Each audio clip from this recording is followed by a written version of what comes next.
네, 세계 증시 소식을 빠르게 새벽 배송해드리는 글로벌 증시 시간입니다. 연합인포맥스 이마람 뉴욕 특파원과 함께합니다. 안녕하십니까? 네, 안녕하세요. 네, 먼저 간밤의 뉴욕 증시 마감 상황부터 전해주시죠. 네, 간밤 뉴욕 증시의 3대 지수는 혼조세를 기록을 하면서 마감을 했습니다. 3대 지수 간 방향이 극명하게 엇갈리면서 이제 괴리되는 흐름이 나왔는데요. 우선 우량주로 구성된 다우 지수는 큰 폭으로 상승을 했습니다.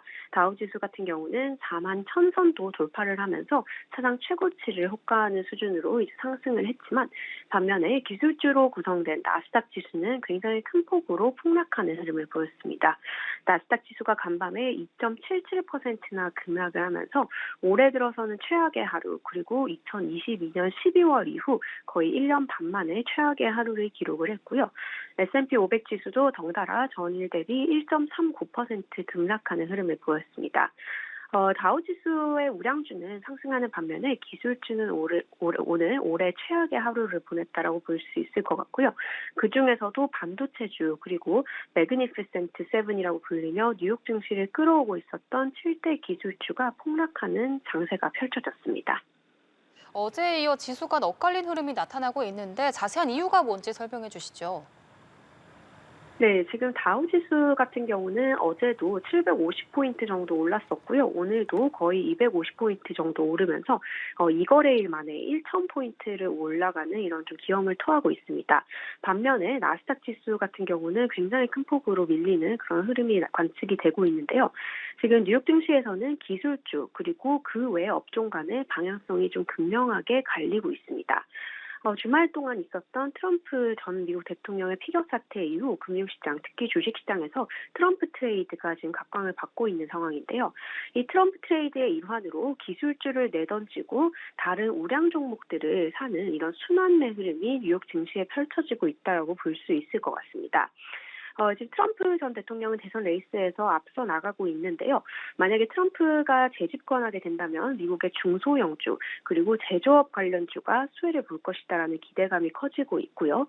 이에 따라서 다우존스 30 산업평균 지수를 구성하고 있는 산업재 중심으로 반사이익을 보고 있는 상황입니다. 네, 그리고 오늘 특징적인 흐름을 보인 종목들이 있을까요? 네, 오늘 이제 반도체주와 빅테크 종목이 굉장히 많이 내렸다라고 말씀을 드렸는데요. 네. 지금 특히 반도체주 같은 경우는 엄청난 하락세를 기록을 하고 있습니다. 반도체주 중에서 인공지능 대장주라고 불리는 엔비디아가 오늘 6%대 주가 급락을 했습니다. 뿐만 아니라 다른 주요 이 반도체주들도 굉장히 큰 폭으로 밀리는 모습을 보였는데요. 브로드컴이 8% 가까이 급락을 했고 AMD 같은 경우는 10% 이상 떨어졌습니다. 퀄컴 8% 그리고 마이크로 6% 정도 하락을 하는 모습을 나타냈는데요. 오늘 이렇게 반도체주가 직격탄을 받은 이유는 이제 정치권 인사들의 발언으로 해석을 할 수 있을 것 같습니다.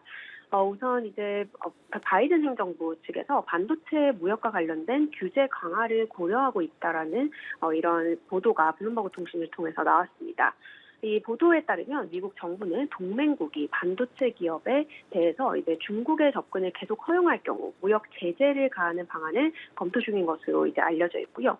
만약에 동맹국들이 자체적으로 대중 제재를 강화하지 않는다면 미국이 직접 나서는 방안도 검토 중이고 또 그 제재의 강도도 좀 가장 높은 수준으로 좀 도입을 할 예정이다라고 외신은 보도를 했습니다. 이 와중에 이제 트럼프 전 대통령도 반도체 산업에 대해서 좀 부정적인 발언을 내놓으면서 투자 심리를 냉각을 시켰는데요. 트럼프 전 대통령 한 외신과의 인터뷰에서 대만이 미국 반도체 사업의 100%를 가져갔다라고 주장을 하면서 미국의 방위비를 지불해야 한다라고 압박을 했습니다. 결국 이제 트럼프 전 대통령의 재집권 시 혹은 이제 바이든이 승리를 한다고 해도 모든 가능성 하에서 이제 반도체 종목은 좀 상당히 압박을 받을 것이다라는 점이 오늘 통해서 확인이 된 것 같고요. 이에 따라서 반도체주가 좀 큰 폭으로 밀리는 모습을 보였습니다. 주요 반도체주로 구성된 필라델피아 반도체 지수가 오늘 7% 가까이 급락을 했고요. 바네크 반도체 ETF 같은 경우도 오늘 7% 넘게 밀리면서 2020년 3월 이후 최악의 하루를 보냈습니다.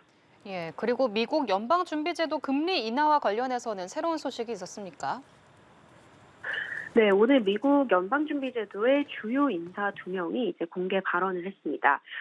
이제 오늘 발언한 인물은 뉴욕 연방준비은행의 총재인 존 윌리엄스 총재, 그리고 연준의 이사직을 맡고 있는 크리스토퍼 월러, 이 두 사람이 발언을 했는데요. 이 두 분은 이제 연준 내에서 굉장히 좀 중요한 인물입니다. 특히 뉴욕 연은 총재 같은 경우는 연준 내에서 3인자로 불리는 인물이고요. 월러 이사 같은 경우는 연준 내에서 좀 가장 매파적인 입장을 전제한 통화 긴축을 선호하는 인사로 알려져 있습니다. 이 두 인사는 오늘 했던 발언을 통해서 연준의 기존금리 인하가 가까워지고 있다는 점을 인정을 하면서 그간 했었던 발언보다 확실히 완화적인 이런 발언을 보여주었고요. 미국 연방준비제도 의장인 제롬 파월 연준 의장 역시 이제 금리 인하를 시사한 만큼 연준 위원들이 이 발언에 좀 뉘앙스를 맞춰가고 있다라고 볼 수 있을 것 같습니다. 이에 따라서 이제 시장과 연준이 가지고 있는 이 두 주체 간의 괴리도 좀 줄어들고 있는 상황인데요.